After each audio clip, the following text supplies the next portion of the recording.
What happens when a historic rival exposes every weakness of a team already stretched to its limit? And in the middle of all that chaos, a name suddenly appears that could flip everything upside down. Andrei Svechnikov has just become the center of NHL conversations after clear signs of frustration in Carolina, and this could completely shift the market. But also exposes how Brad Treliving has boxed the Toronto Maple Leafs into a corner this season, and the impact goes far beyond a loss to the Canadiens. Hello, Leafs Nation. Welcome to Boys in Blue News, your place for the latest Toronto Maple Leafs updates. What I'm about to reveal could shake the team's playoff hopes and immediate future to the core. You have no idea what's about to come into play. Stay alert, because this potential move has the power to rewrite the team's timeline, and maybe even cost names a fan base doesn't even consider tradable. Hit like, share your honest opinion, and subscribe so you don't miss a single detail of this story that's just beginning. Leafs Nation, take a deep breath, because what's happening behind the scenes is even more turbulent than that 5-2 loss the Canadiens made it look. After weeks of mounting injuries, forecheck issues, and questionable front office decisions, the moment has finally arrived.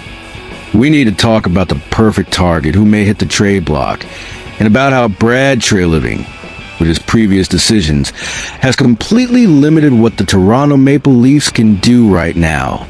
Let me put you inside the scenario. Toronto is in a season where every game feels like a survival test.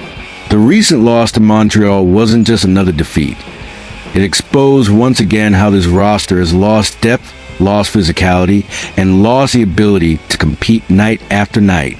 The locker room is full of doubts. The blue line can barely stay healthy, and the offense swings like a pendulum. And right when the team needs a reaction the most, a bombshell drops on Hockey Night in Canada. And this is where everything shifts.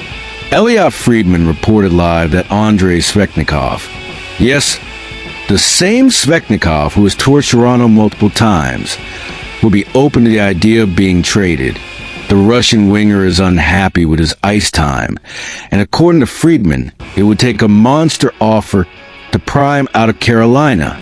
We're talking about a 25-year-old player, physical, a finisher, competitive, with 376 points in 499 NHL games. A profile the Leafs simply do not have right now. But here comes the twist nobody in Toronto wanted to hear.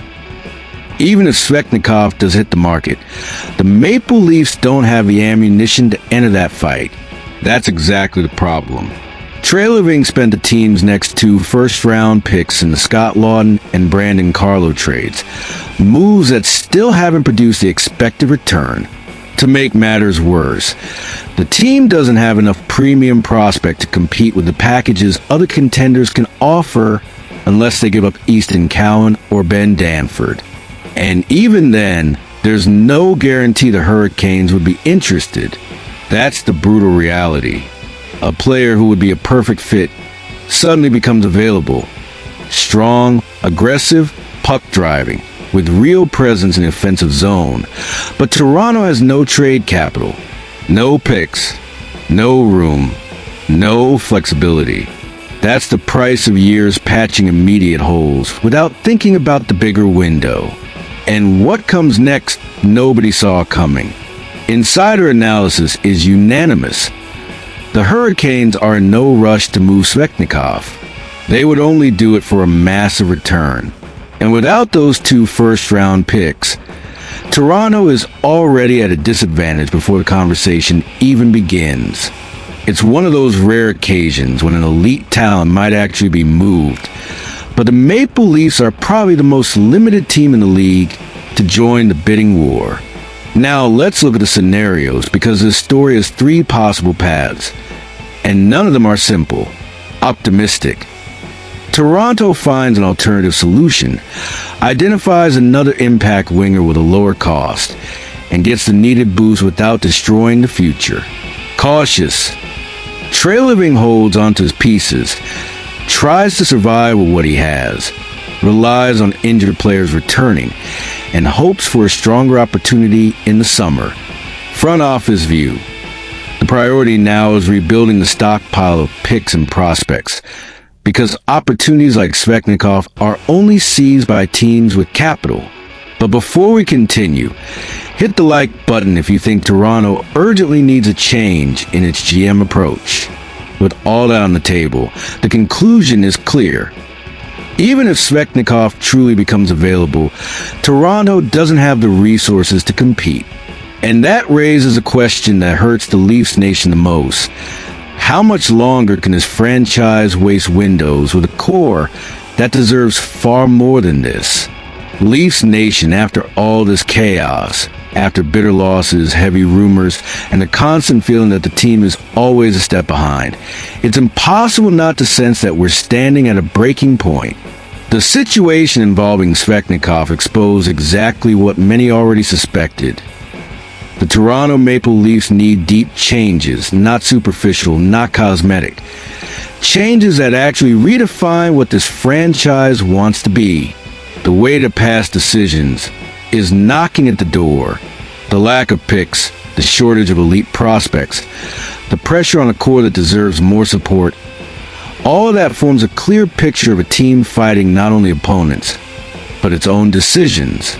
And that's the kind of reality that shapes seasons, competitive windows, and sometimes entire front office reputations. But here's the truth Leafs Nation never abandons. As long as there's talent on this roster, as long as there's will inside the locker room, as long as there's hope on the ice, Toronto will always have a way to respond. The season isn't over. The window isn't shut. And the next few weeks will reveal a lot about who we truly are and how far this organization is willing to go. Now I want to hear from you, Leafs Nation. If there were room for only one major change, what should come first? Immediately reinforcing the roster to save the season, or rebuilding draft capital to finally have real flexibility for the future? Leave your thoughts in the comments. Hit like to support the channel, and subscribe to Boys in Blue News so you don't miss any twist in this developing drama. Because in the end, Toronto never quits, and neither do we.